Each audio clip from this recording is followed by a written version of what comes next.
हम देखते हैं कि लिंग का शाब्दिक अर्थ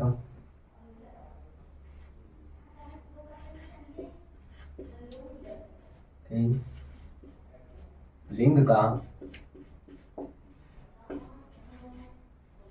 शाब्दिक अर्थ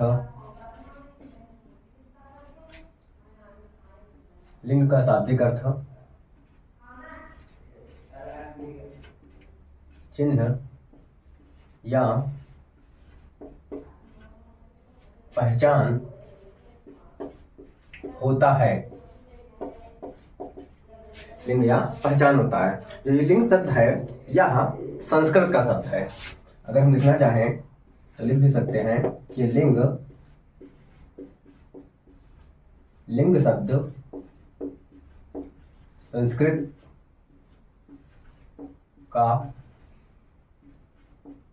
का शब्द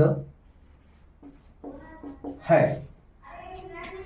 लिंग की परिभाषा देखेंगे, परिभाषा होती है कि जिस संज्ञा शब्द से हमें पुल्लिंग या स्त्री जाति का बोध हो वह हमारा लिंग कहलाता है। इसकी परिभाषा लिखते हैं अब हम कि परिभाषा जिस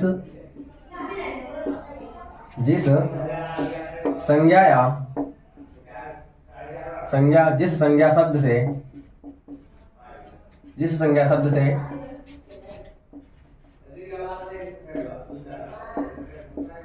पुल्लिंग या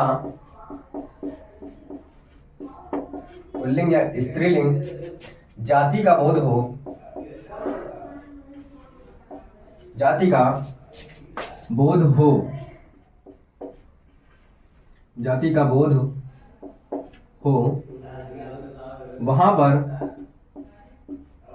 वहां पर यह वह लिंग कहलाता है। बोध हो वह लिंग कहलाता है। वह लिंग कहलाएगा। यानी जिस शब्द से हमें पुल्लिंग या स्त्रीलिंग का जाति का बोध होगा वह लिंग कहलाएगा। अब हम देखें लिंग के प्रकार या भेद। यानी हिंदी हम लोग पढ़ रहे हैं तो हिंदी में दो होते हैं। लिखते हैं कि लिंग के प्रकार या भेद। तो इसके दो भेद या दो प्रकार के होते हैं। तो यहां पे लिख लेते हैं कि दो प्रकार के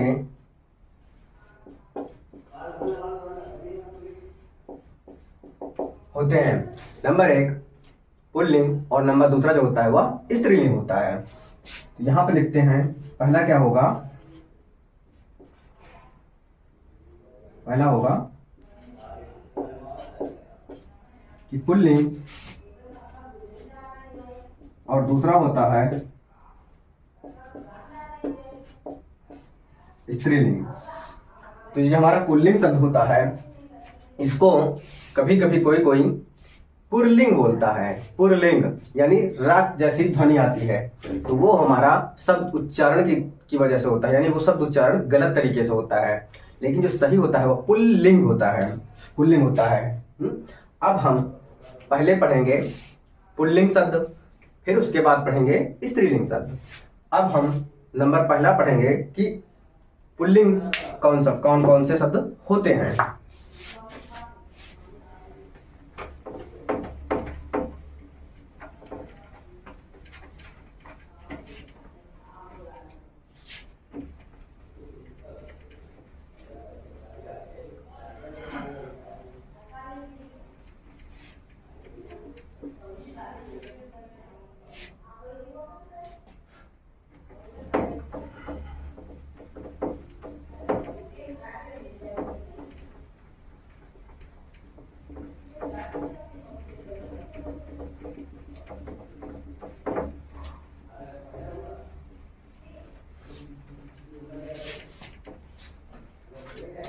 अब हम पहला पढ़ेंगे पुल्लिंग। देखते हैं इसमें क्या होता है। पहला क्या होगा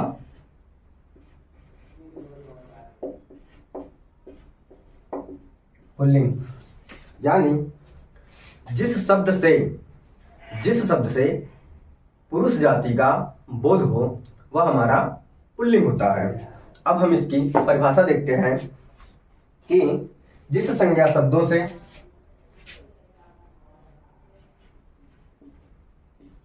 जिस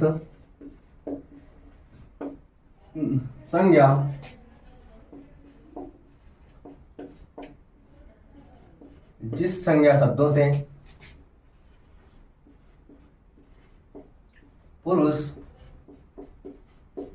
पुरुष जाति का बोध हो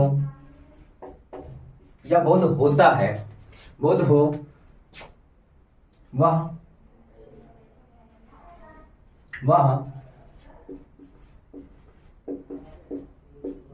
पुल्लिंग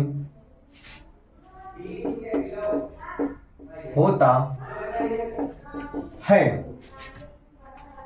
वह पुल्लिंग होता है। जैसे घोड़ा पुल्लिंग है, लेकिन उसी में ई लगा देंगे घोड़ी तो स्त्रीलिंग हो जाएगा। लड़का पुल्लिंग है, लड़की स्त्रीलिंग है, लेकिन कुछ प्रत्यय भी होते हैं जो शब्द में लास्ट में जुड़कर वह हमारा स्त्रीलिंग को पुल्लिंग बना देंगे। जैसे भेड़ का प्रश्न पूछा गया था, भेड़ का पुल्लिंग क्या होगा, तो उसमें भेड़ा था, तो वहां पर भेड़ा शब्द जो होगा वो पुल्लिंग हो जाएगा। देख लेते हैं थोड़ा सा हम कि किसी में कोई शब्द होगा, ये पॉइंट के तौर पे देख लेंगे कि आव हो गया, आव हो गया, या पन हो गया, या फिर ने हो गया, सॉरी ना होगा तो ना हो गया, या आदि शब्द जो होंगे, सभी नहीं होंगे कि सभी होंगे, कुछ शब्द होंगे, यानी 99% मान लेते हैं, 90% मान लेते हैं, आदि शब्द हों तो वहां पर ये जो है ये प्रत्यय, आदि प्रत्यय शब्द के या शब्दों के अंत में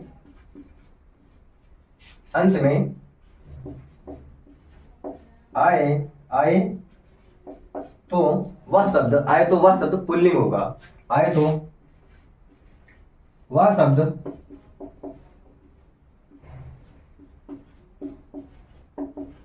पुल्लिंग होगा।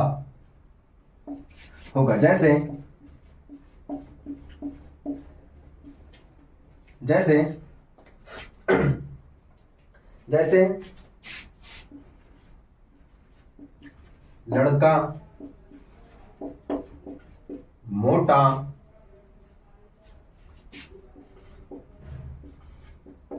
बुढ़ापा। जैसे लड़का आ शब्द आया, मोटा आ शब्द आया, बुढ़ापा आ शब्द आया, तो ये शब्द जो होंगे हमारे पुल्लिंग में आएगा। अब इसमें कुछ पॉइंट की जैसे लिखेंगे, जैसे कुछ पहाड़ होंगे, महासागर होंगे, पर्वत होंगे, तो वो सब हमारे पुल्लिंग में आएंगे। तो हम पॉइंट वाइज लिखते हैं कि महासागरों के नाम जो होगा वह पुल्लिंग में होगा। तो हम देखते हैं महासागरों के नाम। अभी हम पुल्लिंग पढ़ रहे हैं तो महासागरों के नाम पुल्लिंग लिख सकते हैं, लेकिन हम लिख रहे हैं महासागरों के नाम। पुल्लिंग में पढ़ रहे हैं कि महासागरों के नाम। जैसे प्रशांत महासागर, या फिर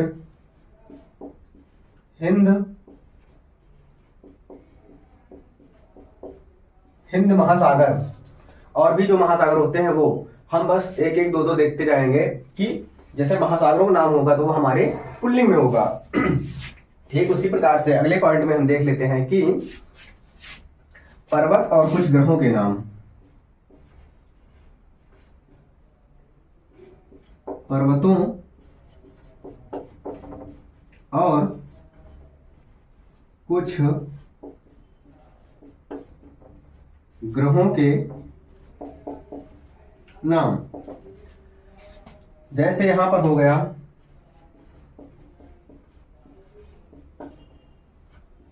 अरावली पर्वत हो गया, यह हमारा पुल्लिंग में आएगा। अरावली हो गया। फिर अगर लिखते हैं तो विंध्याचल। विंध्याचल हो गया।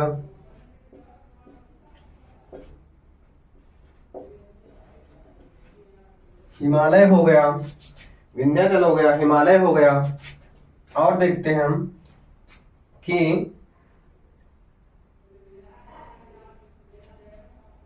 पर्वत हो गए कुछ, और कुछ ग्रहों में जैसे देखते हैं सूर्य हो गया, मंगल ग्रह हो गया,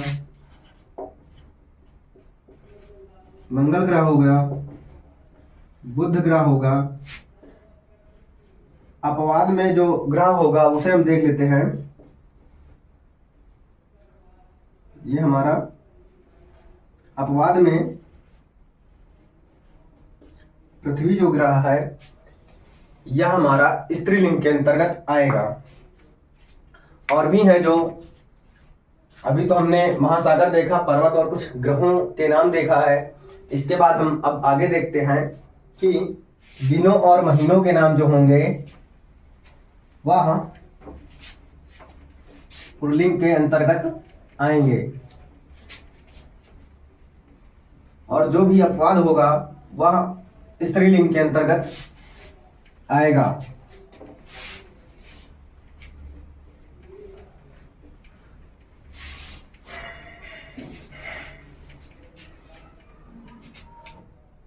हम देखते हैं इसके बाद दिनों और महीनों के नाम।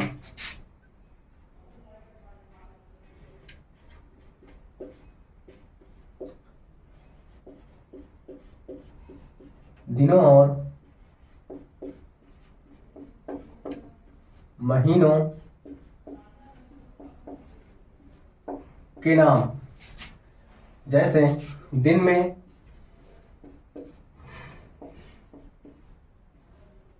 सोमवार हो गया, मंगलवार हो गया, बुधवार हो गया, ऐसे ही।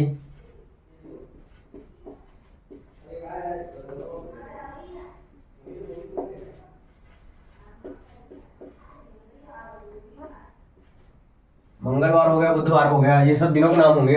इसके बाद महीनों में जो हिंदी के महीनों के नाम होंगे वह हमारे पुल्लिंग में आएंगे, और जो अंग्रेजी के होंगे वो भी पुल्लिंग में ही आएंगे, लेकिन कुछ जो महीने होंगे वो हमारे अपवाद होंगे, यानी वो हमारे स्त्रीलिंग में आएंगे। अब हम देखते हैं जैसे महीनों के नाम। चैत्र हो गया, बैसाख हो गया, चैत्र हो गया, बैसाख हो गया, ये हमारे पुल्लिंग के अंतर्गत आ गया। अब हम अपवाद में लिखते हैं यहां पर कि अपवाद जो होंगे वह हमारे स्त्रीलिंग के अंतर्गत आएगा। जैसे जनवरी,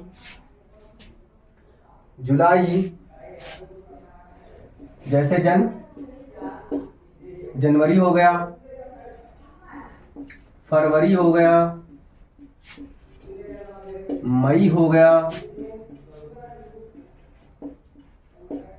और जुलाई हो गया। ये हमारे जो महीनों के नाम है अंग्रेजी में जनवरी, फरवरी, मई और जुलाई, ये अपवाद है, यानी यह स्त्रीलिंग के अंतर्गत आएगा। और हम देखते हैं कि जो पेड़ों के नाम होंगे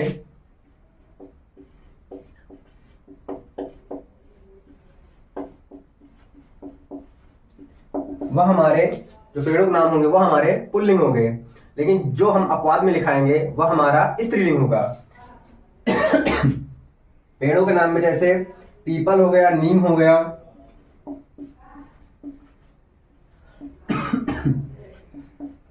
पीपल हो गया, नीम हो गया, सागौन हो गया, शीशम हो गया, ये हमारे पुल्लिंग में है। इसके बाद हम अपवाद में कुछ देख लेते हैं। जो अपवाद होगा वह हमारा स्त्रीलिंग होगा। जैसे अपवाद में इमली हो गया, इमली, यह हमारा अपवाद के अंतर्गत आएगा। और आता है लीची हो गया, एक राजस्थान में पाया जाता है खेजड़ी, खिचड़ी हो गया। और होता है नाशपाती, ये हमारा इमली, लीची, खिचड़ी, नाशपाती, ये हमारा स्त्रीलिंग के अंतर्गत आता है। इसके बाद हम देखेंगे अनाजों के नाम कुछ होंगे।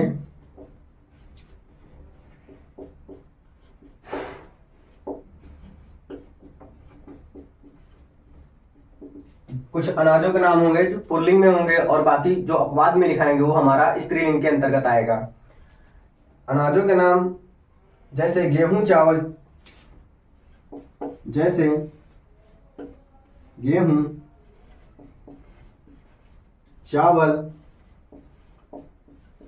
गेहूं, चावल, चना, चना, जौ हो गया,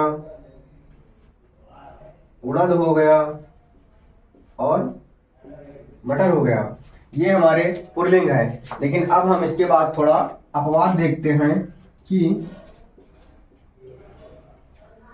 अपवाद के अंतर्गत कौन से आएंगे। वह हमारे होंगे क्या, स्त्रीलिंग। उसमें होता है जैसे ज्वार हो गया, ज्वार हो गया, ज्वार हो गया, अरहर हो गया और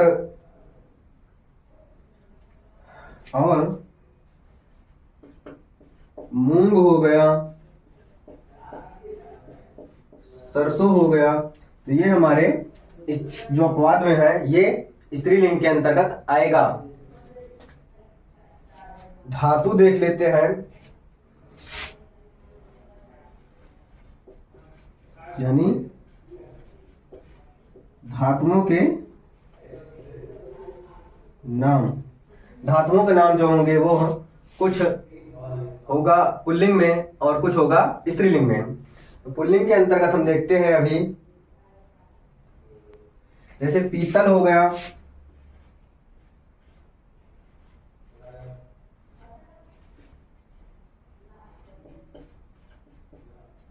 सोना हो गया, पीतल हो गया, सोना हो गया, लोहा हो गया, तांबा हो गया, पीतल, सोना, लोहा, तांबा। और है पानी हो गया, तेल हो गया,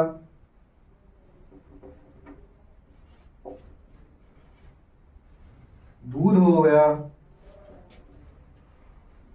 तो ये हमारे पुल्लिंग में आएंगे।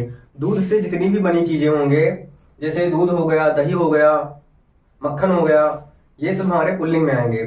लेकिन जब छाछ पूछेगा तो वह हमारा स्त्रीलिंग के अंतर्गत आएगा।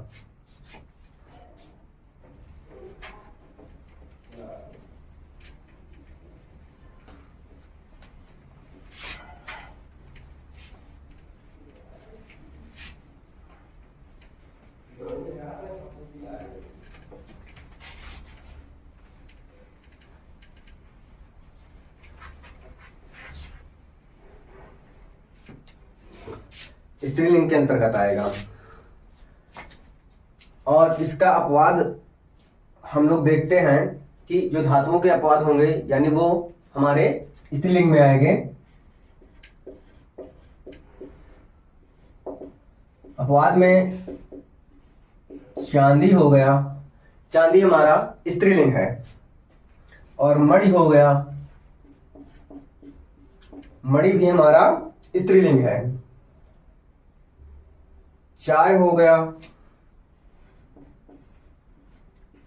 काफी हो गया, चाय, काफी, लस्सी हो गया, यह हमारा स्त्रीलिंग के अंतर्गत आएगा। इसी में छाछ मैंने बोला था, शराब लिख लीजिए, शराब भी आएगा स्त्रीलिंग में। और छाछ, ये हमारा स्त्रीलिंग है अपवाद में। कुछ हम अब देखते हैं रत्नों के नाम।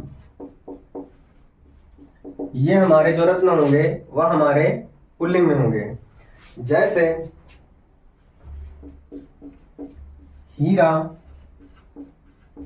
पन्ना, हीरा हो गया, पन्ना हो गया,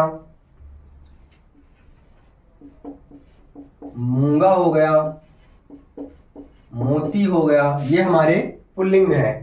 इसके बाद हम देखते हैं कुछ अपने बॉडी जो नहीं शरीर के अंग होते हैं वह पुल्लिंग होंगे और कुछ स्त्रीलिंग होंगे। तो हम लिख सकते हैं कि देह के नाम, देह के नाम, देह के नाम में जैसे हम लिखते हैं माथा, दांत, मुंह, दांत हो गया, मुंह हो गया, पैर हो गया, हाथ हो गया, ये हमारे पुल्लिंग में है। कान हो गया, गला हो गया, कान, गला, नाखून, ये हमारे पुल्लिंग में है। अब हम थोड़ा कुछ जो है अपवाद देखते हैं, यानी स्त्रीलिंग। अपवाद में आंख हो गया,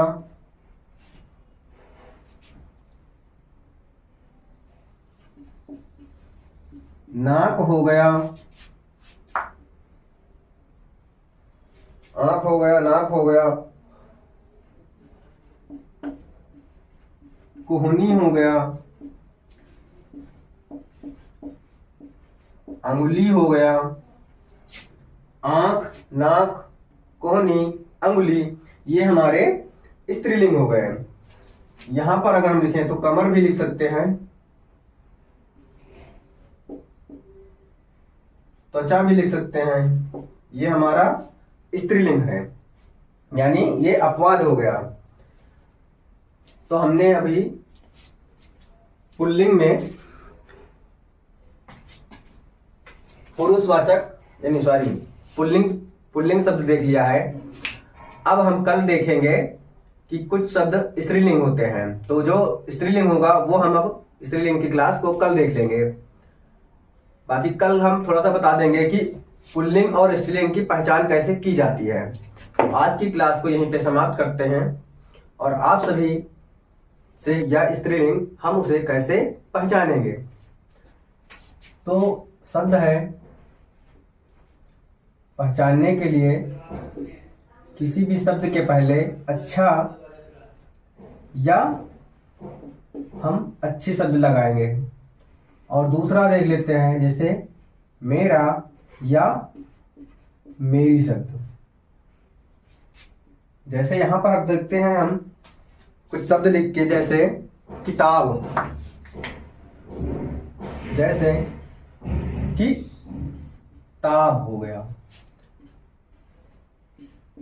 दिन हो गया,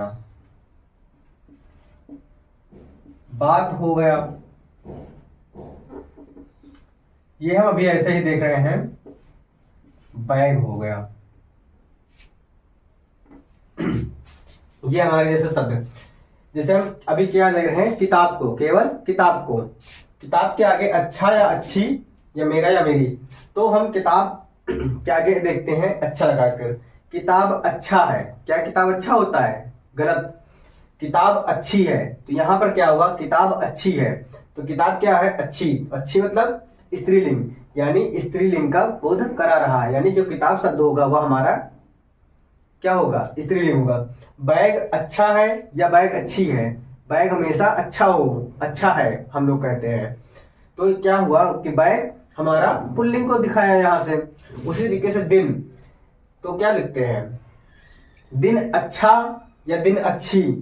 दिन अच्छा हुआ, अच्छा बीता, आज मेरा दिन अच्छा बीता, यानी दिन क्या हुआ, पुल्लिंग हो गया। बात, क्या होगा, अच्छी बात या अच्छा बात, बात क्या, अच्छी बात। तो यहां से हमारा बात स्त्रीलिंग शब्द को होगा। किताब, मेरा किताब या मेरी किताब बोलते हैं मेरी किताब, तो क्या हुआ, स्त्रीलिंग। बैग को देखते थे, मेरा बैग या मेरी बैग, तो क्या होता है कि मेरा बैग होता है।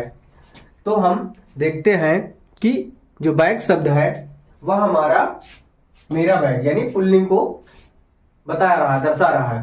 तब हम इसी प्रकार से देख लेंगे कि कौन सा शब्द स्त्रीलिंग है और कौन सा शब्द पुल्लिंग है। और अगर हम देखना चाहें तो क्रिया होता है या होती है। तो अगर हम दिन को ही देखें, दिन को ही देख लेते हैं, दिन होता है या दिन होती है, तो दिन होता है।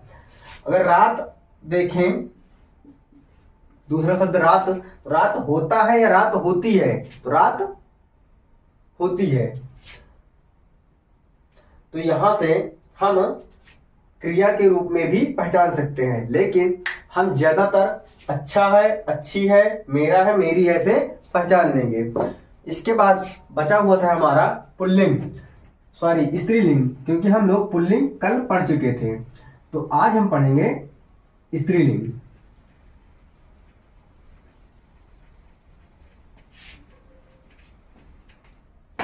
क्या पढ़ेंगे, दूसरा पॉइंट है आज, दूसरा नंबर कि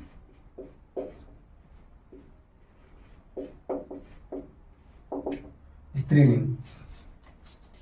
स्त्रीलिंग में क्या होगा कि जिस संज्ञा शब्दों से स्त्री जाति का बोध हो तो वहां पर हमारा स्त्रीलिंग होगा। इसकी परिभाषा लिख लेते हैं कि जिस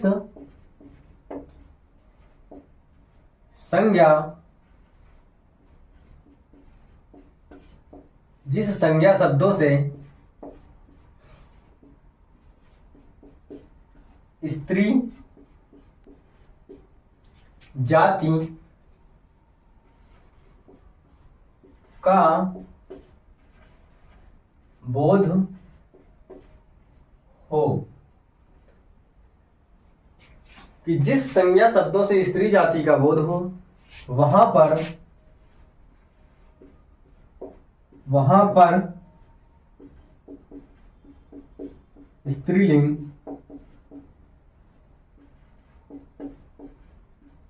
होता है। वहां पर क्या होता है कि वहां स्त्रीलिंग होता है। अब हम इसमें देखते हैं कि कुछ नदियां होती हैं और कुछ झील होते हैं, तो वो स्त्रीलिंग भी होते हैं और पुल्लिंग भी होते हैं। हम स्त्रीलिंग पढ़ रहे हैं तो हम स्त्रीलिंग की नदियों को लिखाएंगे, उसके बाद जो हम अपवाद में लिखेंगे वह हमारा पुल्लिंग में होगा। तो हम यहां पर देख लेते हैं झीलों एवं पॉइंट वाइज कि झीलों एवं नदियों के नाम। जैसे झील है बूलर झील,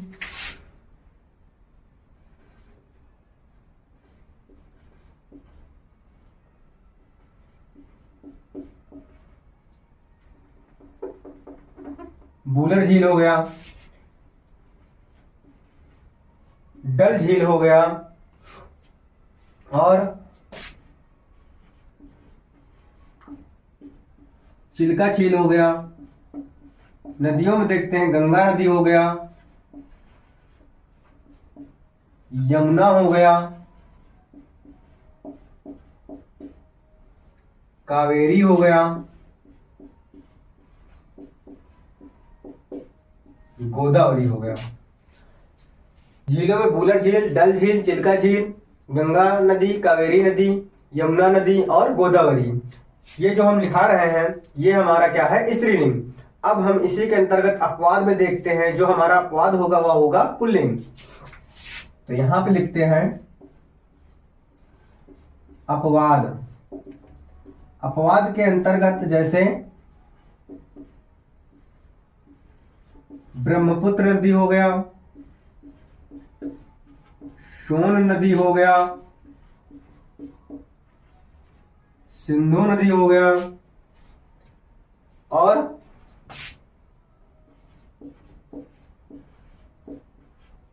सतलज नदी हो गया। सतलज को ही सतलुज कहीं कहीं पे मिलता है, तो वह यानी ब्रह्मपुत्र, सोन, सिंधु और सतलज नदी ये हमारे क्या होते हैं, ये पुल्लिंग के अंतर्गत आएंगे। क्यों? क्योंकि ये अपवाद है। और स्त्रीलिंग के अंतर्गत हमारी गोदावरी, कावेरी, गंगा, यमुना जो और नदियां होती हैं। अब हम इसके बाद देख लेते हैं कुछ मसाले होते हैं। कुछ मसाले होते हैं वो भी हमारे स्त्रीलिंग में आते हैं और कुछ मसाले ऐसे होते हैं जो हमारे पुल्लिंग में आते हैं। अब हम देखते हैं मसालों के कुछ नाम।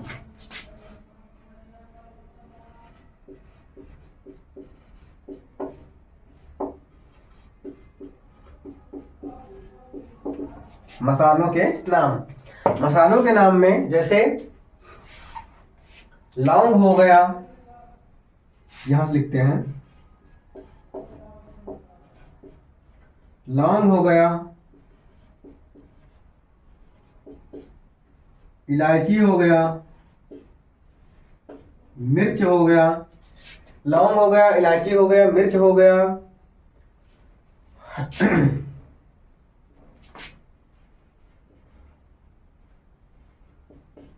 हल्दी हो गया, सुपारी हो गया।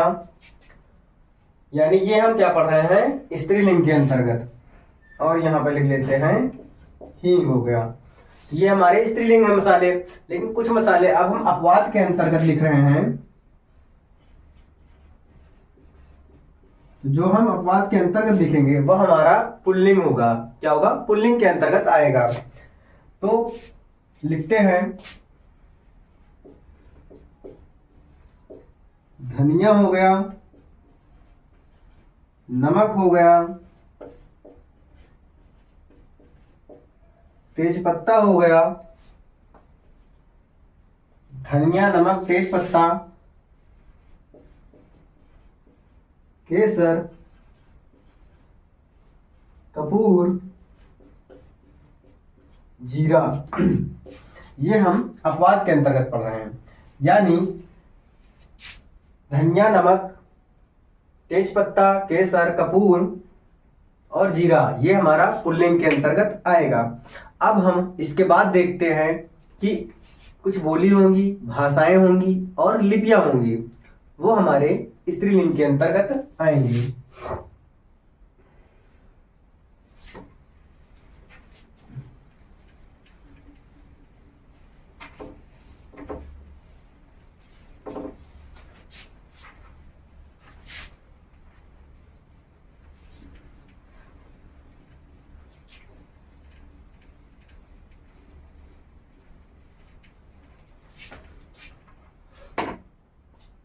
इसके बाद देखते हैं बोली, भाषाएं और लिपियां।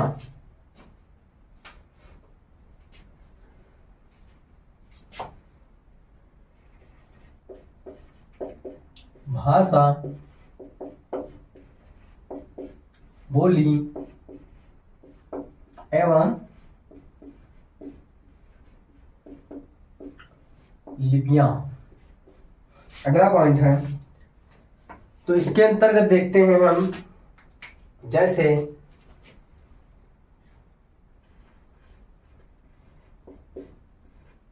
हिंदी हो गया, उर्दू हो गया, फारसी हो गया, बघेली हो गया, बुंदेली हो गया। ये हमारा भाषा है, हिंदी भाषा, उर्दू भाषा, फारसी भाषा। बोली में बघेली हो गया, बुंदेली हो गया, अवधी हो गया,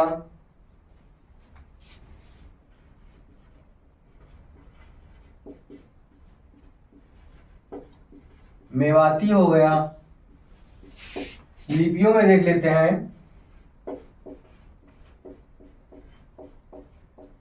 लिपियों में देवनागरी हो गया, खरोष्ठी लिपि हो गई,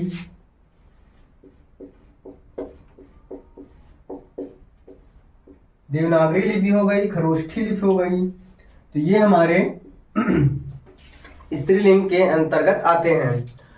अब हम इसके बाद देखेंगे कुछ शब्द होते हैं सदैव, उसके आगे हम नर या मादा लगाकर उसे हम संबोधित करेंगे तो हमें वो पता चलेगा कि वह स्त्रीलिंग है या पुल्लिंग होते हैं। तो अगला नंबर देखते हैं कि कुछ शब्द सदैव, कुछ शब्द सदैव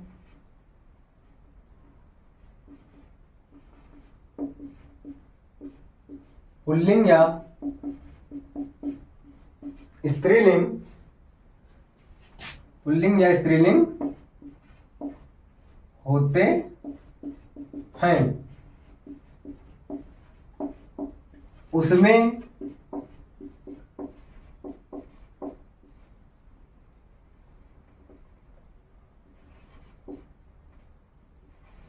नर या मादा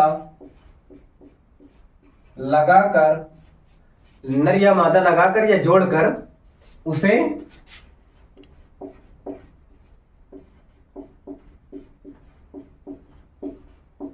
परिवर्तित करते हैं।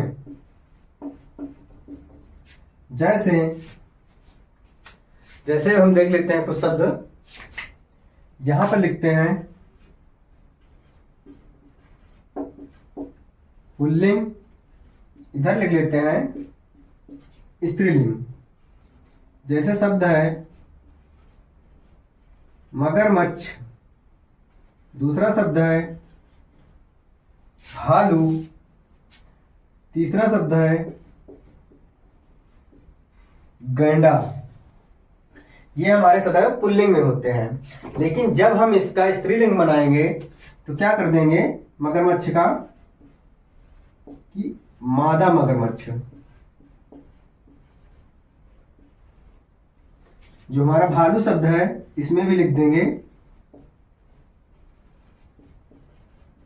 मादा भालू, गैंडा में भी लिख देंगे मादा गैंडा। अब हम कुछ स्त्री लिंग शब्द होते हैं, जैसे छिपकली, छिपकली हो गया, और मक्खी शब्द हो गया। छिपकली और मक्खी शब्द ये हमारा स्त्रीलिंग है। अगर हम इसका पुल्लिंग बनाएं तो छिपकली का क्या होगा कि नर छिपकली लिख देंगे। उसी तरीके से मक्खी में क्या लिखेंगे कि नर मक्खी लिख देंगे। तो ये हमारे कुछ क्या था कि स्त्रीलिंग था, कुछ स्त्रीलिंग शब्द थे और उसमें कुछ नियम थे जो हम पढ़ चुके हैं। तो आज की क्लास को हम यहीं पे समाप्त करते हैं, यानी हमारा जो लिंग चैप्टर था वो हमारा समाप्त हो गया। आप सभी इसे एक बार पढ़ लीजिए, एक बार पूरा देख लीजिए, या दोबारा भी देख सकते हैं अगर एक बार में ना समझ में आए तो स्पीड बढ़ाकर। तो आप सभी इस क्लास को लाइक कीजिए। आप अपने कमेंट के माध्यम से अपनी राय बता सकते हैं, और जो आपका लाइक और कमेंट क्या होता है, और जैसे जैसे इस पे सब्सक्राइब बढ़ते जाएंगे, आप लोग एक दूसरे को जोड़ते जाएंगे, वही हमारा उत्साह होता है, वही हमारा, क्योंकि जब लोग लाइक करेंगे, कमेंट करेंगे, सब जुड़ते जाएंगे तो वो हमारा उत्साह होगा कि हाँ लोग हमें। कारक वह होता है, यानी वाक्य में जिस शब्द का संबंध क्रिया से होता है वह हमारा कारक होता है।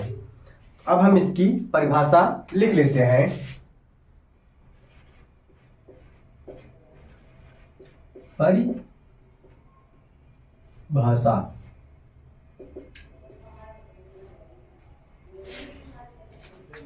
परिभाषा क्या है? वाक्य में जिस शब्द का संबंध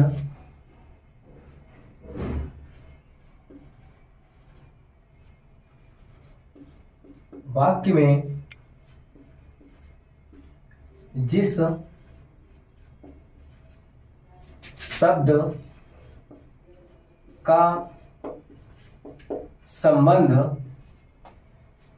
शब्द का संबंध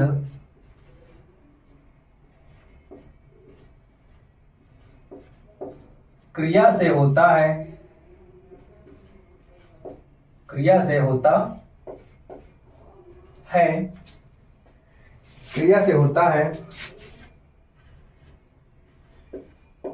उसे कारक कहते हैं।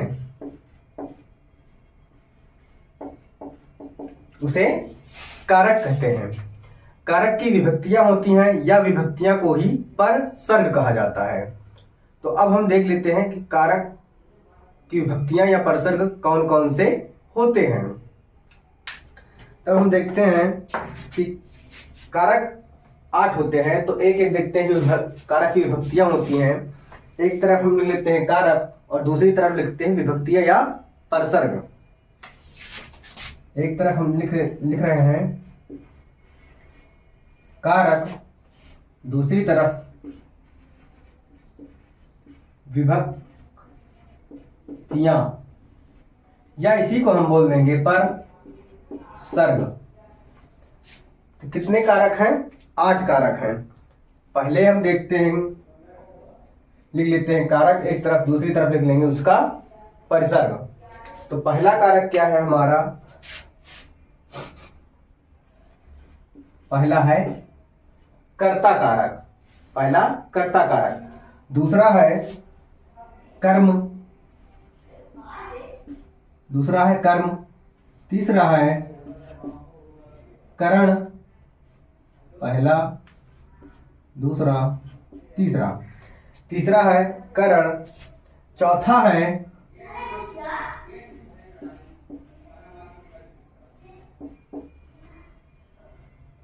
है संप्रदान। पांचवा है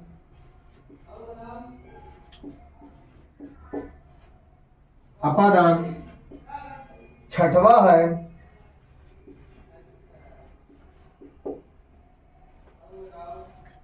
संबंध। अगर हम यहां बिंदी रख दें तब भी सही होता है। संबंध बस जब वर्तनी में पूछेगा तब हमें ध्यान देना पड़ेगा। छठा हो गया संबंध। सातवां है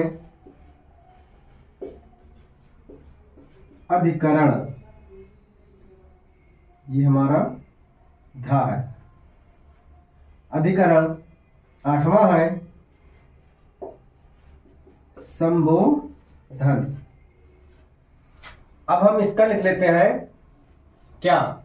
विभक्तियां या परसर्ग। कर्ता का क्या होता है?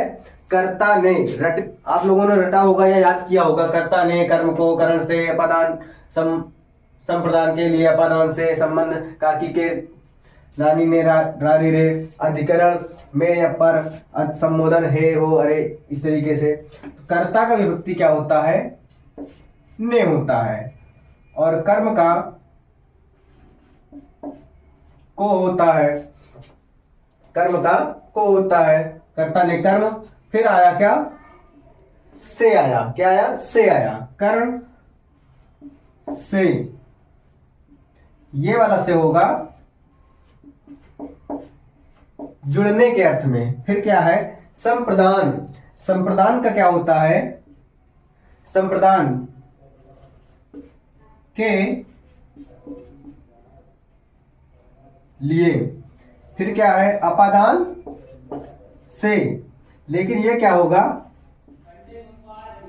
अलग होने के लिए। जैसे पेड़ से पत्ता गिरता है, पेड़ से पत्ते अलग हो रहा है। जैसे कोई लड़का छत से गिर गया या छत से कूद गया, यानी छत से अलग हुआ वो, तो यहां से हो गया।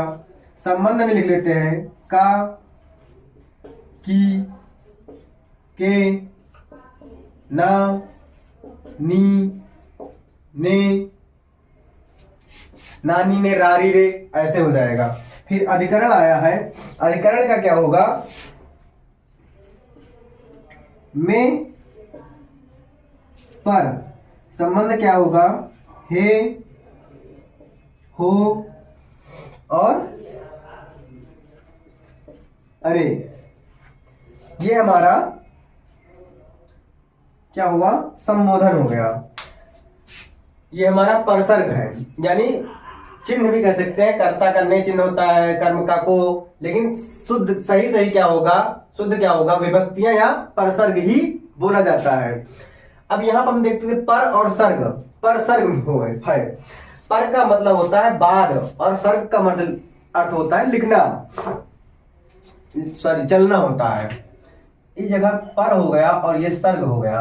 पर का बाद और सर्ग का चलना होता है, यानी कर्ता के बाद उसकी विभक्तियां आएंगी। सर्ग मतलब चलना, साथ साथ, यानी जो कर्ता कर्म करण संप्रदान के लिए है, ये सब जो कारक है इसके साथ साथ चलेंगी, लेकिन कर्ता के बाद में चलेंगी। साथ में क्या? इसकी विभक्तियां या परसर्ग, इसी को हम बोलते हैं। ये ऑप्शन में भी पूछ सकता है आपसे, कर्ता की विभक्तियां कौन सी होती हैं, या ऐसे ही पूछता कर्ता का परसर्ग क्या होगा। 4 ऑप्शन दे देंगे, 4 में से एक कोई ऑप्शन सही हो जाएगा। अब इसके बाद हम क्या करेंगे? कारक में एक एक कारक पढ़ेंगे। पहले कर्ता कारक पढ़ेंगे, फिर उसका उदाहरण कुछ देख लेंगे।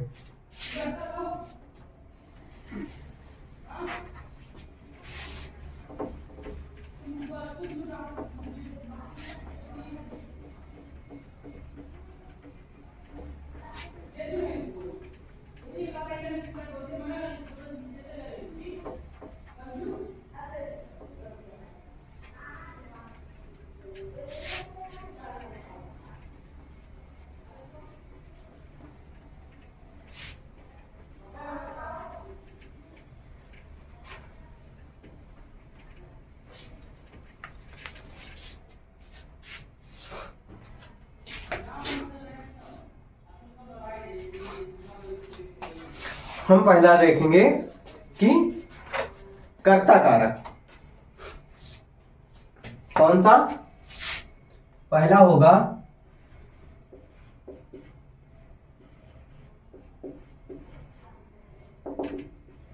कर्ता कारक,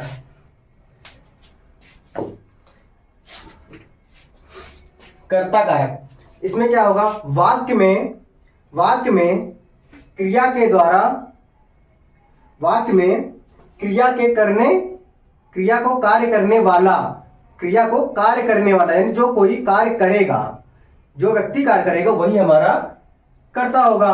अब वो संज्ञा भी हो सकती है और सर्वनाम भी हो सकता है। तब यहां पर हम देखेंगे क्रिया के लिए कार्य कौन करेगा। तो अब हम इसकी परिभाषा लिखते हैं। वाक्य में क्रिया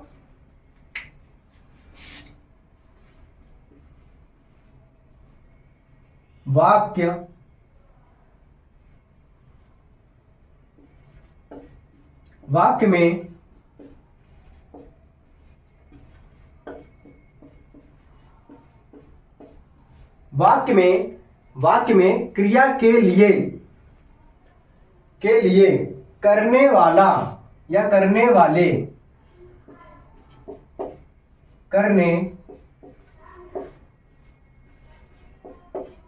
करने वाले को या करने वाला को क्या कहते हैं? कारक कहते हैं।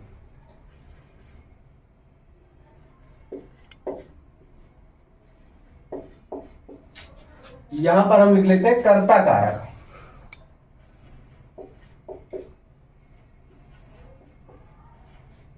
उसे कर्ता कारक कहेंगे। क्या कहेंगे? कर्ता कारक। इसकी विभक्ति जो होगा कर्ता कारक, इसमें ने लगा रहेगा। इसकी विभक्ति साथ साथ आएगी। क्या आएगी? ने आएगी। ये हमें ध्यान देना है। चाहे हम कर्ता कारक पढ़ेंगे, चाहे कर्म कोई भी कारक पढ़ेंगे, 8 कारक में से जो भी हम उदाहरण देखेंगे उसका वाक्य में, तो वहां पर उस चीज का जो भी कारक पढ़ेंगे उसकी विभक्ति या परसर्ग अवश्य ही रहेगा।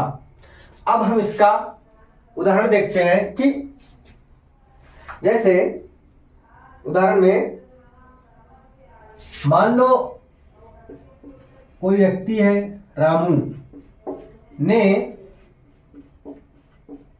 खाना खाया। यहां पर ने व्यक्ति या ने पर्सन भी कह सकते हैं हम, वो आ रहा है। तो यहां पे क्या है, रामू ने खाना खाया। अब अगर हम यहां पर कर्ता कारक में प्रश्न करें कौन खाया, कौन, जब प्रश्न कौन करेंगे तब आ जाएगा कर्ता, यानी कौन खाया, रामू ने खाया, श्याम ने खाया, कृष्ण ने खाया। तो यहां पर क्या आया, रामू। तो यहां कर्ता में क्या आया, रामू, और इसका पर्सन ने आया है, तो यानी जो कर्ता है हमारा रामू है। तब हम इस तरीके से पहचान लेंगे। दूसरा उदाहरण देखते हैं कि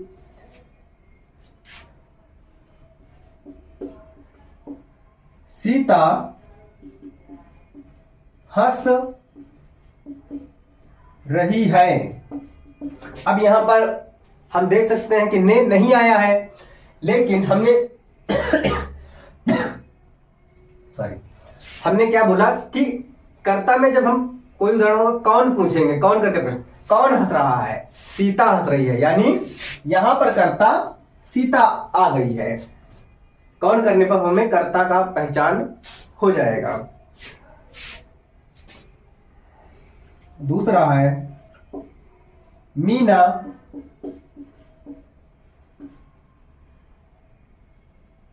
गाती है। तो हम फिर प्रश्न करेंगे कौन गाती है, कौन गाती है, मीना गाती है। कौन करने पे हमें कर्ता का पहचान हो रहा है, कौन, मीना गा रही है। फिर उसी प्रकार से हम देखें तो विकास ने एक सुंदर पत्र लिखा। क्या है उदाहरण कि विकास ने एक सुंदर पत्र लिखा। यहां पर क्या आया, पर्सर आया और विकास आया। किसने लिखा, विकास ने एक सुंदर पत्र लिखा। तो यहां पर हम इन उदाहरणों के माध्यम से देख लिए हैं कि कर्ता कारक क्या होता है। अब हम दूसरा देखेंगे कर्म कारक। कौन सा, कर्म कारक।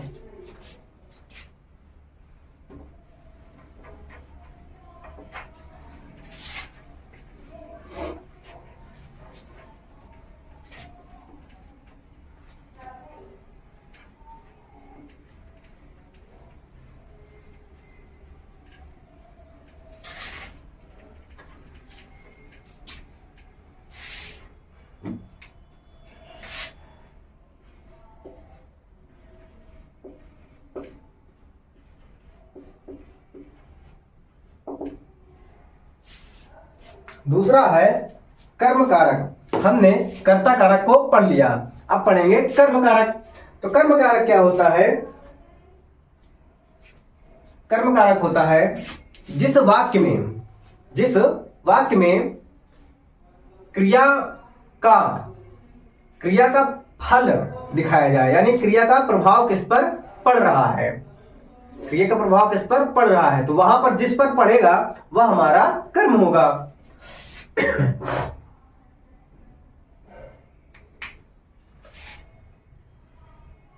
जिस वाक्य में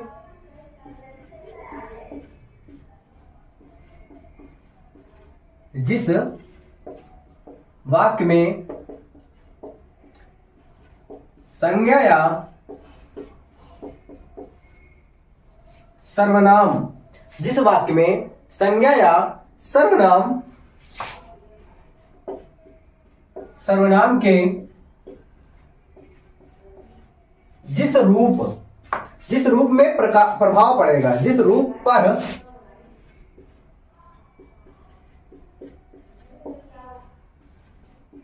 क्रिया का प्रभाव या फल,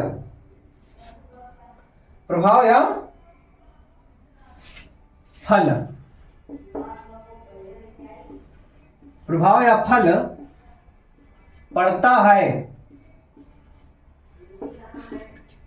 जिस वाक्य में संज्ञा या सर्वनाम के जिस रूप पर क्रिया का प्रभाव या फल पड़ता है उसे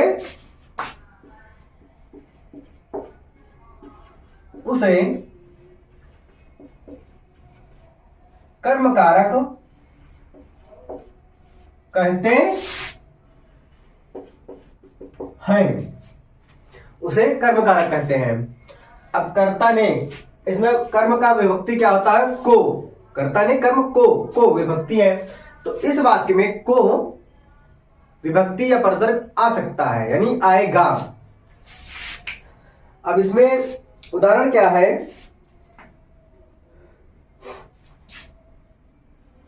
लिखते हैं, मोहिनी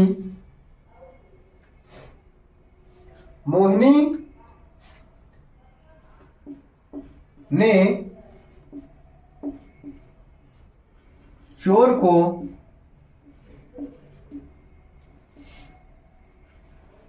पकड़ा। किसको पकड़ा? क्रिया का प्रभाव किस पर है? चोर पर, यानी चोर को पकड़ा। तो इस वाक्य में हमें को विभक्ति भी आ गई और प्रभाव क्रिया पर पड़ता है। क्रिया के जिस रूप पर पड़े, किस पर? चोर पर। तो यहां पर कर्म कारक आ रहा है, कौन सा? चोर।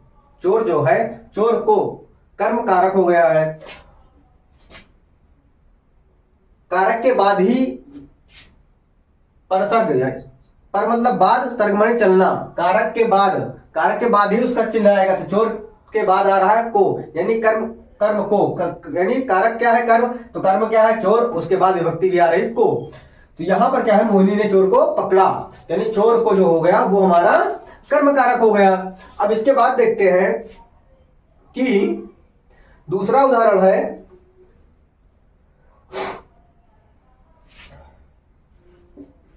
दूसरा उदाहरण क्या है कि गुरु ने शिष्य को शिक्षा दी। यहां क्या आ गया? शिष्य को। किसको? शिष्य को शिक्षा दी। यहां पर भी क्या है कि कर्म के बाद उसका चिन्ह विद्यमान है, यानी आया हुआ है। किसको? शिष्य को। तो ये हमारा हो गया कर्म कारक। इसका और उदाहरण देखते हैं, जैसे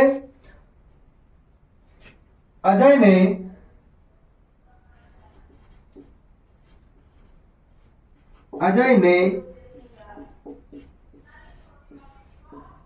गीदड़ को मारा, यानी अजय ने किसको मारा? गीदड़ को मारा। गीदड़ को, यानी कर्म कारक है तो कर्म के बाद उसकी विभक्ति भी आई हुई है। तो यहां पर हम इस तरीके से समझ लेंगे। सबसे याद रखने की बात क्या है, ध्यान देने की बात क्या है कि जो हमारे आठों कारक हैं उसकी विभक्ति, या फिर यूं कह ले हम कि उसका जो परसर्ग होता है वो हमें याद होना चाहिए। जब याद रहेगा तो जो भी हमारा सेंटेंस रहेगा उस हिसाब से हम अंदाजा लगा ले जाएंगे, यानी हम पहचान जाएंगे कि कौन सी विभक्ति आ रही है। जैसे इसमें आ तो रही है, बट क्रिया का जो प्रभाव हो रहा है वो किस पर है? गीदड़ को मारा। मारना क्या है? मारना, यानी मारना हमारी क्रिया है। किसको मार रहा है? गीदड़ को। देना, शिक्षा देना, क्रिया हो गई। शिक्षा देना, देना मतलब क्रिया। क्या दे रहा है? शिक्षा दे रहा है। शिक्षा देना हमारी क्रिया है, लेकिन किसको दिया जा रहा है? किसको? शिष्य को। किसको? शिष्य को। यानी कि यहां पर हमारा प्रभाव क्रिया पर प्रभाव किसका पड़ रहा है? कर्म का। कर्म क्या है? शिष्य। यहां भी पकड़ना, किसको पकड़ना? चोर को पकड़ना। तो यानी यहां से हम इस तरीके से ध्यान जब देंगे तो क्रिया का प्रभाव किस पर हो रहा है, कर्ता का प्रभाव कहां हो रहा है, तो जो हमारा परसर्ग है, विभक्तियां हैं, ये याद होंगी तो हम आसानी से पकड़ सकते हैं। और थोड़ी सी उसकी परिभाषा ध्यान देना है बस। तो आज की क्लास को हम यानी समाप्त करते हैं। यानी जो हम कारक पढ़ रहे थे, आज 2 कारक पढ़ा है, कर्ता कारक और कर्म कारक। इसके बाद हम कल देख लेंगे तीसरा, कर्ता ने कर्म को करण, यानी करण कारक, संप्रदान कारक, अपादान, ये जो भी है। अब 8-6 कारक अभी बचे हुए हैं। इस क्लास को हम आगे अब कल पढ़ेंगे। आज के लिए यहीं पे क्लास को समाप्त किया जाता है। बस जाते जाते आपसे एक ही रिक्वेस्ट रहेगी, इस क्लास को आप लाइक कीजिए, अपने सभी साथियों, दोस्तों, घर परिवार सभी से कहिए सब्सक्राइब करें, या आप खुद कर सकते हैं, किसी का मोबाइल लेके कर दीजिए। सब्सक्राइब करने के कोई चार्ज यानी पैसे तो लगते नहीं है, बस मोबाइल किसी से 1 मिनट के लिए मांगो और सब्सक्राइब कर दो। सब्सक्राइब कीजिए और आपकी जो राय हो करण कारक। करण कारक क्या होता है कि वह शब्द या वह साधन जिससे क्रिया को पूरा किया जाता हो, जिससे क्रिया को पूर्ण किया जाता हो, तो उस शब्द को, उस संज्ञा को हम करण कारक कहते हैं, उस संज्ञा को करण कारक कहते हैं। अब इसकी हम परिभाषा लिख लेते हैं। जैसे क्या है, जिस साधन से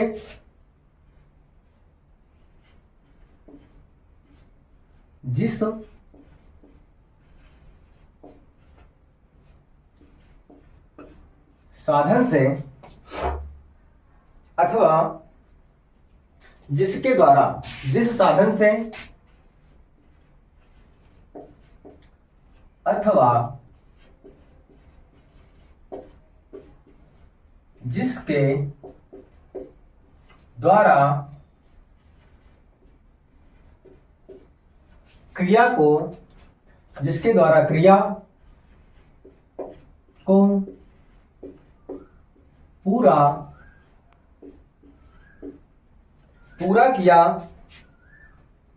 पूरा किया जाता है,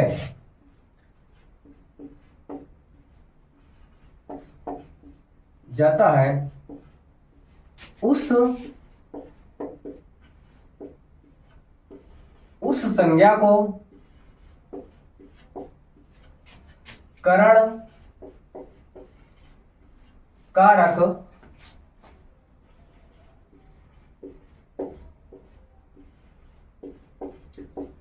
कहते हैं। जिस संज्ञा से क्रिया को पूर्ण किया जाए, यानी जिस साधन से या जिसके द्वारा, कोई साधन होगा उसके द्वारा। जैसे उदाहरण लिख लेते हैं कि उदाहरण में हम समझ लेंगे, मोहन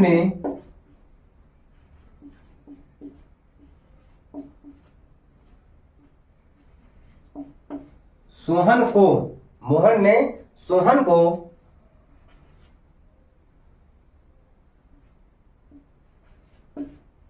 डंडे, ऐसे भी लिख सकते हैं डंडे, थोड़ा अच्छे से लिख देते हैं, डंडे से पीटा।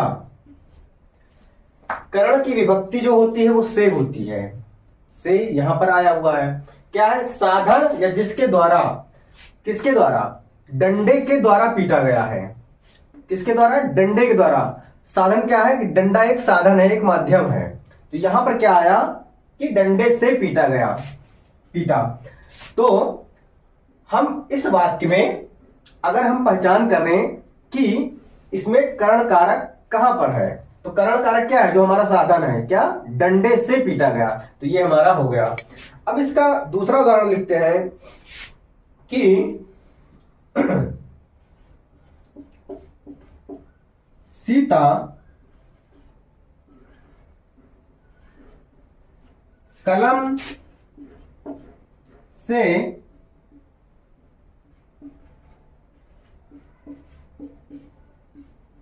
लिखती है। किससे, सीता किससे लिखती है, किससे, कलम से। ये हमारा जो कलम है वो लिखने का कार्य कर रहा है, साधन है। यानी लिखते हैं तो किसी न किसी साधन की या किसी वस्तु की आवश्यकता होगी, तो हमारी वो साधन क्या है, कलम है, कलम से। तो यहां पर जो कलम से हो गया वो हमारा करण कारक को बता रहा है। दूसरा लिखते हैं,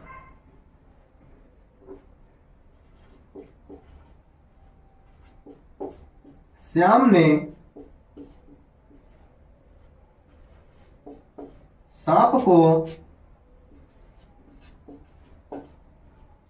डंडे से मारा। यानी श्याम ने सांप को मारा, लेकिन किससे, डंडे से। साधन या कहां, यहां पर क्या आ रहा है कि डंडे से मारा गया है उसे। अगला देखते हैं कि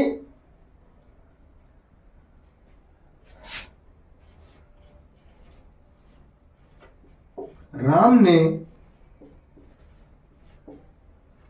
रावण को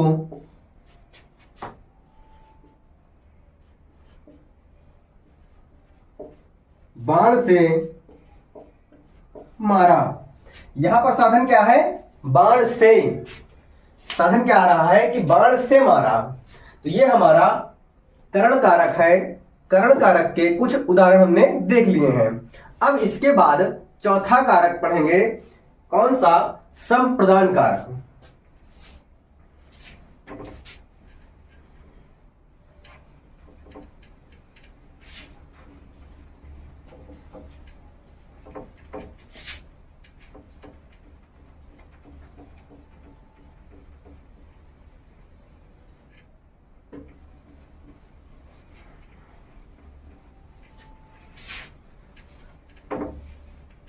हमने 3 कारक को पढ़ लिया। कर्ता कारक, कर्म कारक, करण कारक।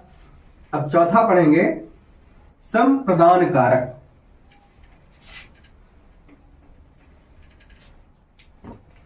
चौथा है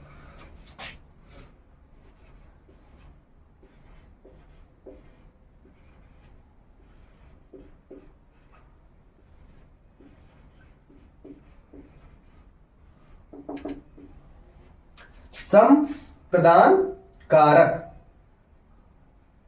जिसके लिए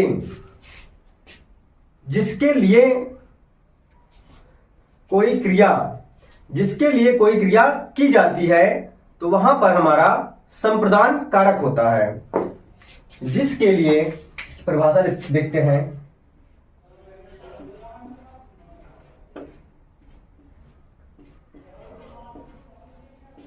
जिसके लिए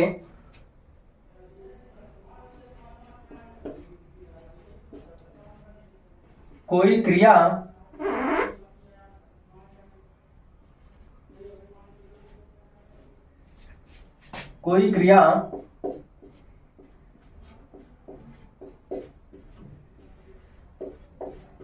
की जाती है, उसे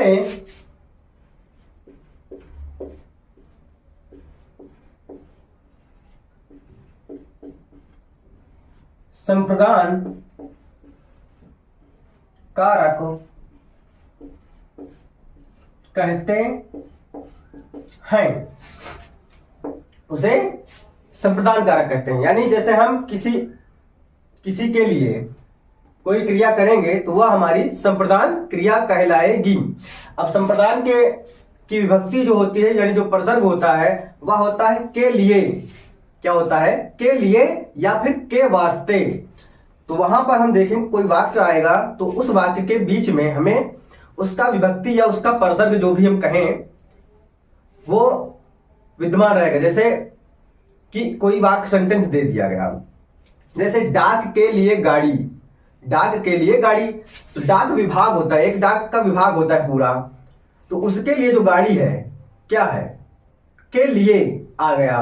तो जो संप्रदान की विभक्ति है वो के लिए होती है, तो वो वहां पर उस वाक्य के बीच में हमको देखने को मिलेगी।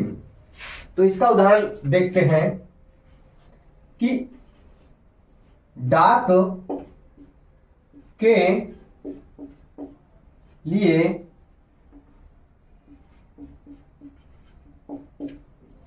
गाड़ी। तो यहां पर जो के लिए आया है वो संप्रदान की विभक्ति है या परसर्ग भी बोलते हैं। तो ये हो गया। फिर लिखते हैं बच्चे के लिए। अगला उदाहरण है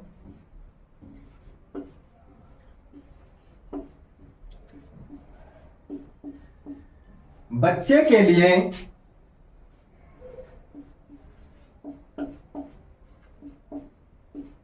खिलौना लाओ। तो यहां पर भी संप्रदान की विभक्ति के लिए आया हुआ है कि बच्चे के लिए खिलौना लाओ। अगला उदाहरण देखते हैं कि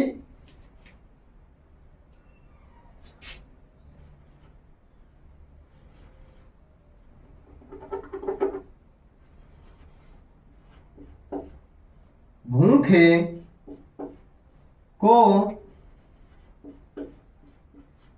भोजन दो।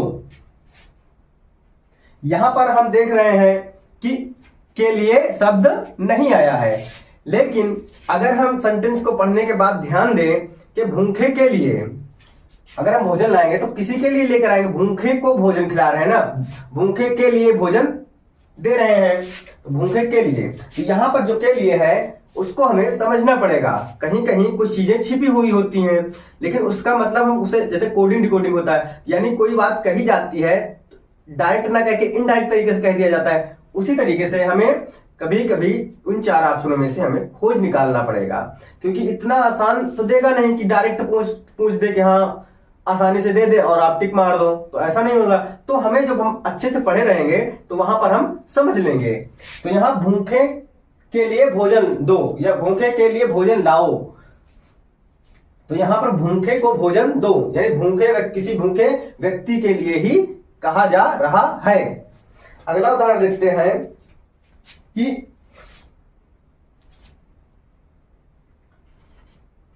यह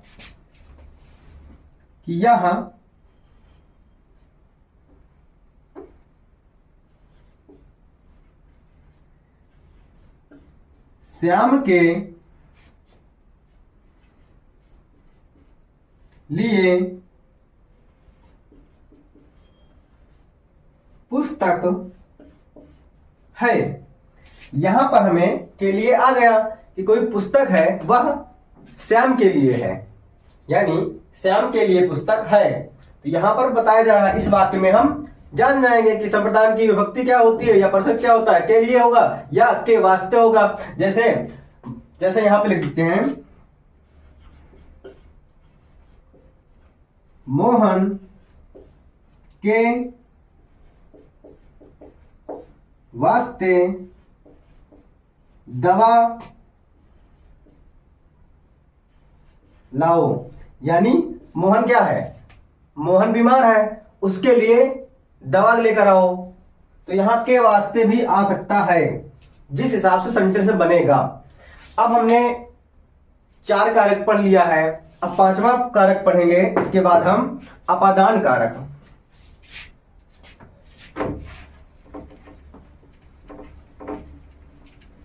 कारक के प्रकार में अगर पूछे तो कारक 8 प्रकार के होते हैं, तो हमने अब तक में 4 कारक पढ़ लिया है। अब हम आज पांचवा कारक पढ़ने चल रहे हैं।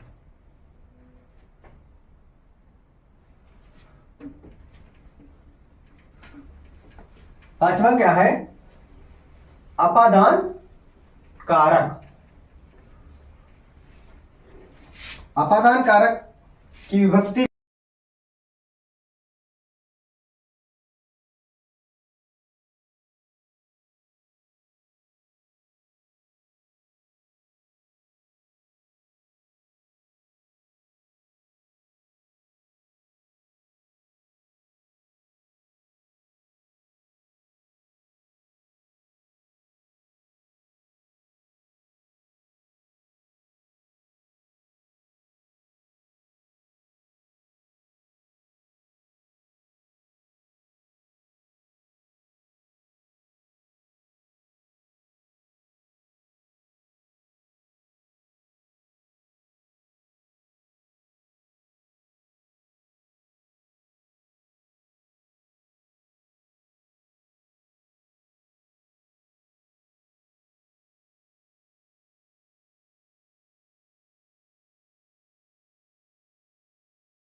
उसे अपादान कारक कहते हैं। उसे अपादान कारक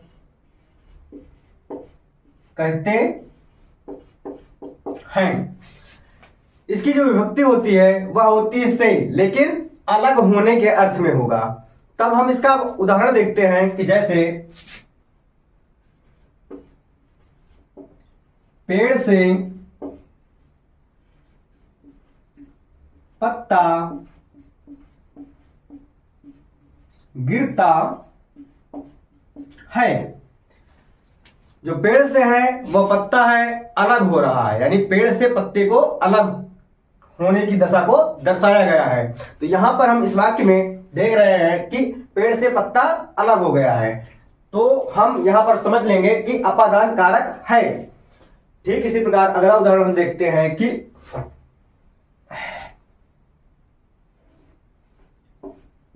ट्रेन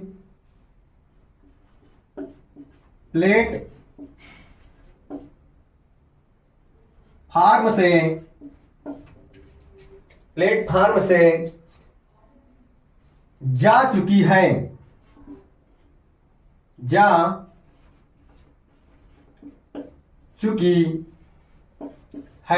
या निकल चुकी है।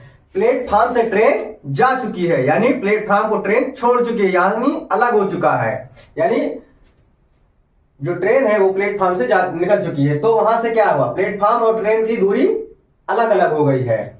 और इसके बाद अगला उदाहरण लिखते हैं कि मैं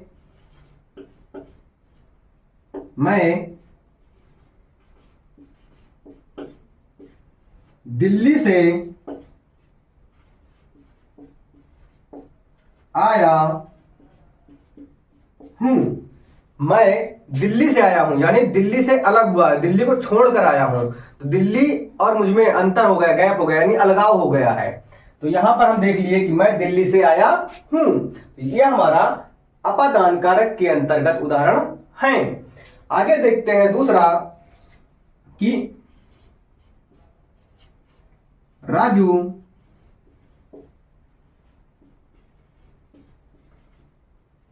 साइकिल से गिर पड़ा। जो राजू है वह साइकिल से गिर पड़ा, यानी कोई व्यक्ति है वह साइकिल चलाता है तो क्या होता है, उस पर बैठा हुआ था, यानी साइकिल और उस व्यक्ति में जुड़ाव होता है। लेकिन जब वो गिर जाता है तो साइकिल अलग व्यक्ति अलग, यानी दोनों में दूरियां हो जाती है, तो अलग अलग को दर्शाया जा रहा है। तो यानी यहां पर अपादान कारक होगा। दूसरा देखते हैं कि मीना छत से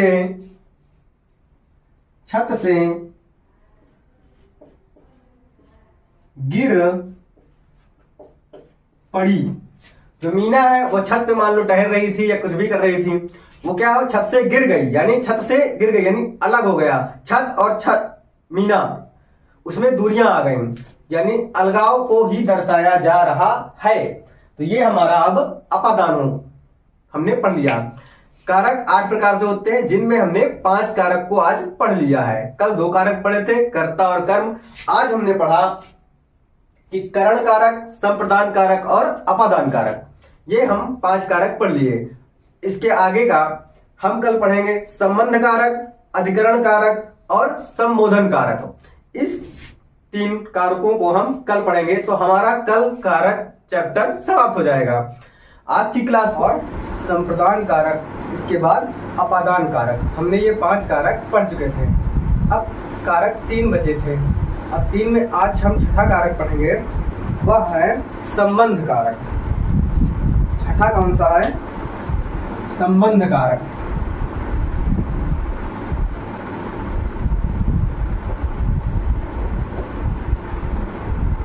संबंध कारक। संबंध कारक क्या होता है कि संज्ञा या सर्वनाम के जिस रूप से उसका दूसरे शब्दों के साथ संबंध हो, उसका दूसरे शब्दों के साथ संबंध हो तो उसे हम संबंध कारक कहते हैं। अब हम इसकी परिभाषा देख लेते हैं कि संज्ञा या सर्वनाम के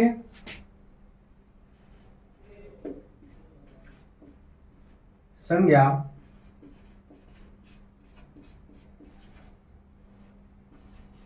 या सर्वनाम के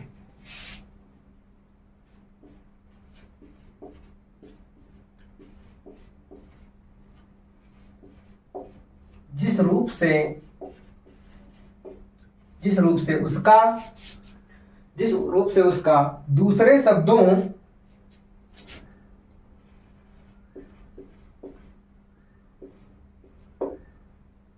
दूसरे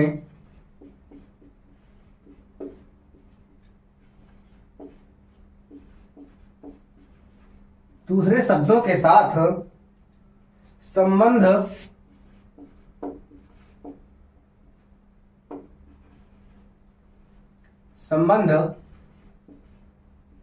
प्रकट होता है उसे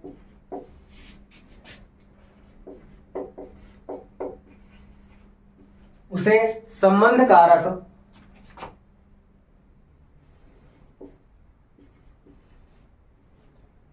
कारक कहते हैं। उसे संबंध कारक कहते हैं। जैसे उदाहरण देखते हैं कि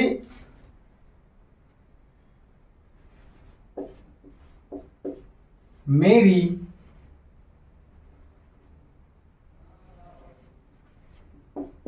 घड़ी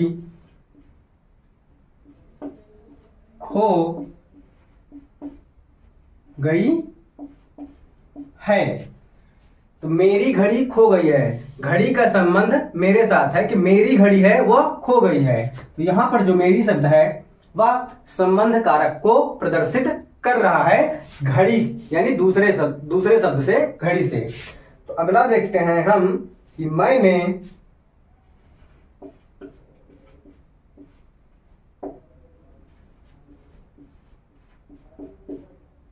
अपनी पुस्तक पढ़ी। यहां पर मैंने शब्द जो है दूसरे शब्द कौन सा, अपनी, यानी मैंने अपनी पुस्तक पढ़ी, किसी दूसरे की नहीं। तो यहां पर मैंने शब्द अपने से संबंध प्रदर्शित कर रहा है, दूसरे की भी पढ़ सकते हैं तो यहां पर दूसरा होता था। तो यहां पर मैंने शब्द जो है वह संबंध कारक को प्रदर्शित कर रहा है। अगला उदाहरण है कि राजा दशरथ के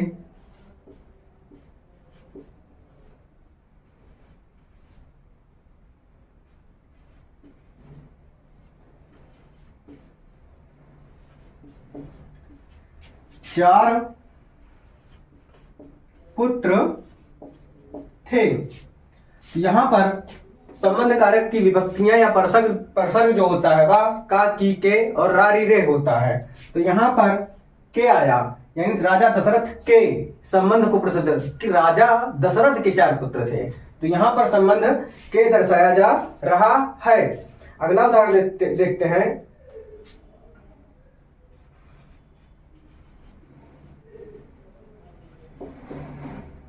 वायुयान की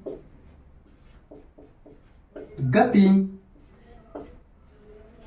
तेज थी। वायुयान की गति की जो है वह संबंध को दर्शा रहा है कि गति तेज थी। किसकी? वायुयान की गति तेज थी।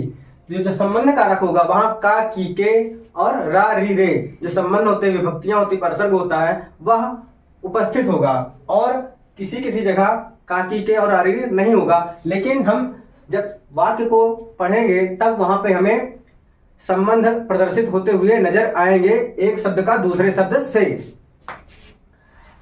अगला उदाहरण देखते हैं कि वह मेरे दोस्त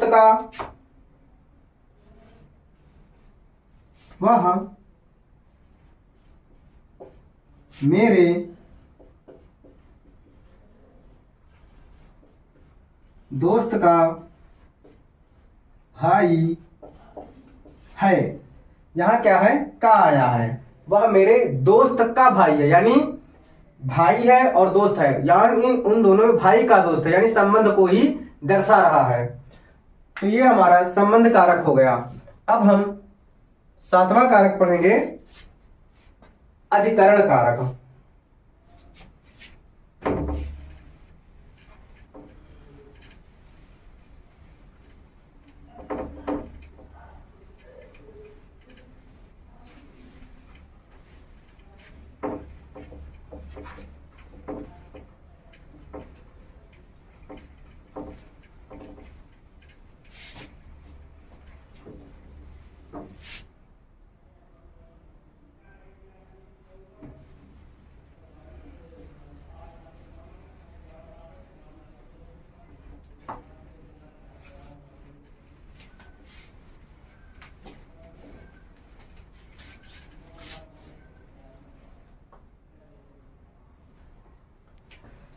सातवां है अधिकरण कारक।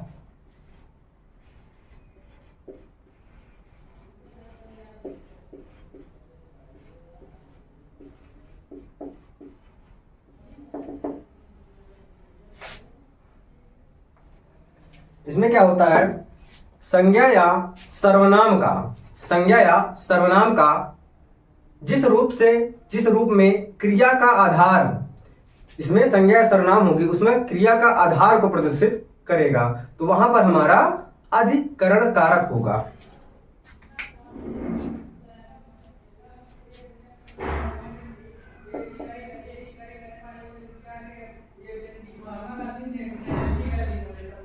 संज्ञा के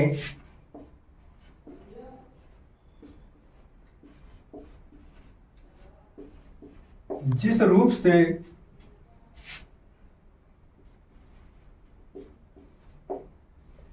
रूप से क्रिया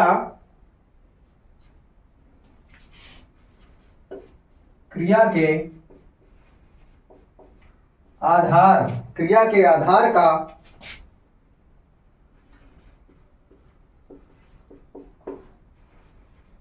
आधार का बोध हो, उसे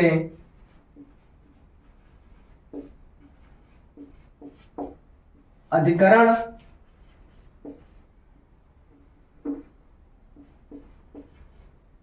कारक कहते हैं। और इसकी विभक्ति क्या होती है, यहां लिखते हैं में और पर, यानी जब ये इस उदाहरण में, जब इस सेंटेंस में हम देखेंगे तो किसी न किसी चीज का आधार होगा, और विभक्ति भी अगर हमें नहीं समझ में आ रहा तो विभक्ति में और पर आएगी, और हो सकता है विभक्ति ना आए, तो वहां पे हम समझेंगे कि इस क्रिया का आधार क्या है। जैसे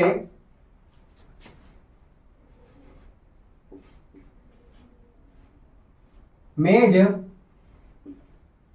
पर गिलास रखा है, यहां पर विभक्ति आई है, और वैसे भी देखें तो मेज पर गिलास रखा है, यानी मान लो ये मेज हो गई, उसके ऊपर ऐसे गिलास रखा होगा, यानी जो ये मेज है वो उसका आधार है, आधार को प्रदर्शित करेगा, मेज आधार हो जाएगी। तो यहाँ क्या है, मेज पर गिलास रखा है। अगला उदाहरण है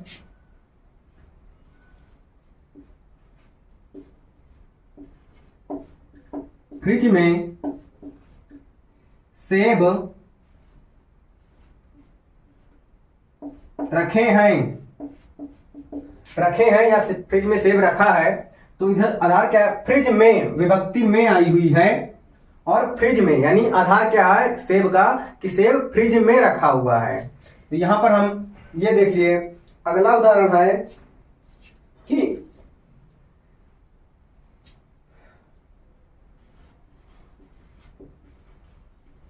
सड़क पर गाड़ी खड़ी है, विभक्ति या परसर पर आया है, और गाड़ी कहां खड़ी है, सड़क पर, सड़क आधार हो गया उसका, तो गाड़ी सड़क पर खड़ी है, तो आधार भी है और विभक्ति पर आया है, इससे हमें पता चलता है। अगला देखते हैं कि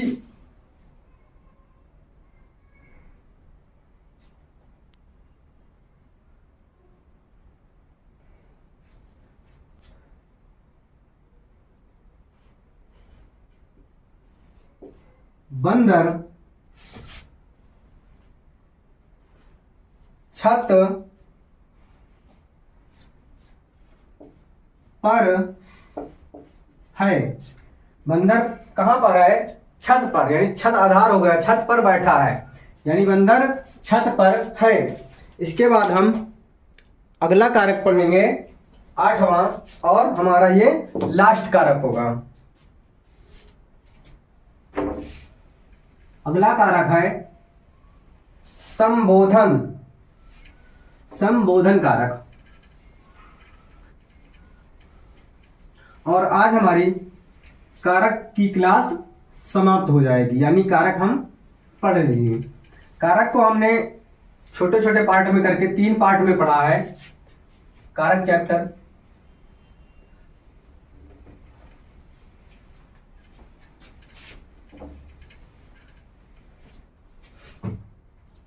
अगला कारक और लास्ट कारक जो है 8वां,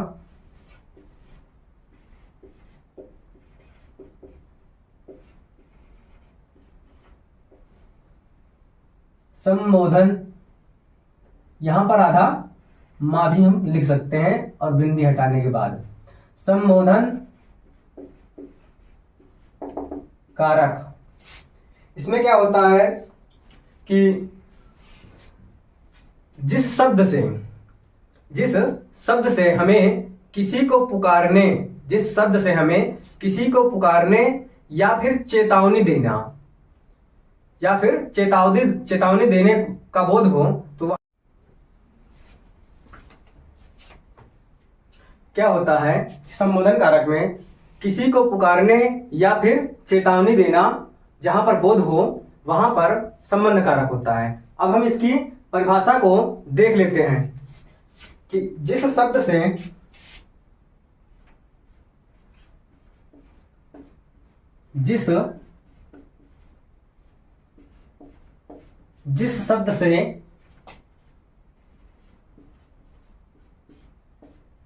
किसी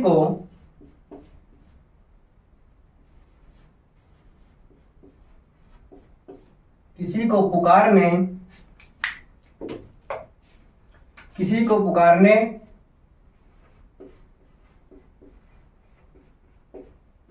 या चेतावनी, किसी को पुकारने या चेतावनी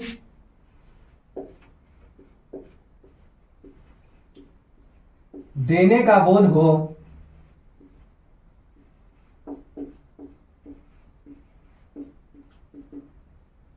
वहां पर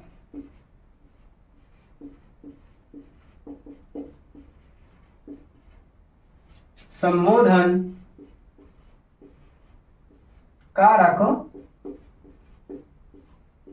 होता है। जैसे इसका उदाहरण देखेंगे, लेकिन इसकी विभक्ति क्या होता है? हे, अरे, वाह, खबरदार, जो इन सब पुकारने वाले शब्द होंगे या जिसे संबोधन कहेंगे, और संबोधन के पास उस बाद संबोधन वाला शब्द होगा, उसके बाद उसका संबोधन का चिन्ह होता है इस प्रकार, तो वो होगा, उसके बाद ही सेंटेंस आगे चालू होगा। अब हम इसके उदाहरण देख लेते हैं कि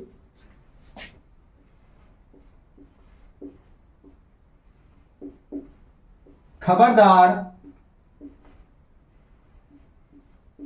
वहां नहीं जाना, यानी चेतावनी दिया जा रहा है कि खबरदार वहां नहीं जाना। अगला देखते हैं कि वाह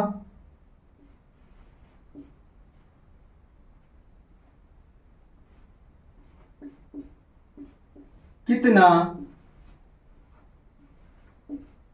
सुंदर दृश्य है।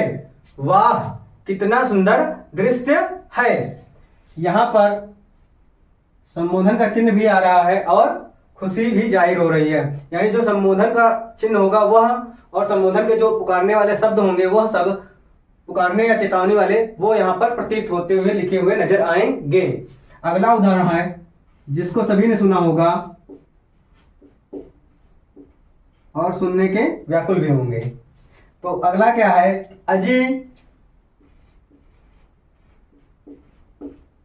सुनते हो, या फिर ये भी हो सकता है कि अजी सुनती हो। तो ये हो गया। अगला है कि रामू इधर आओ, रामू इधर आओ। तो ये संबोधन का निशान है, चिन्ह है, ये पुकारा जा रहा है या फिर किसी को चेतावनी दी जा रही है। तो अगला उदाहरण देखते हैं फिर कि अरे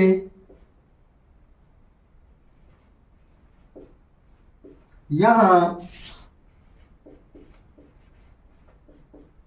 खेलना बंद करो, अरे यहां खेलना बंद करो। ये हो गया। अगला और लास्ट उदाहरण देखते हैं।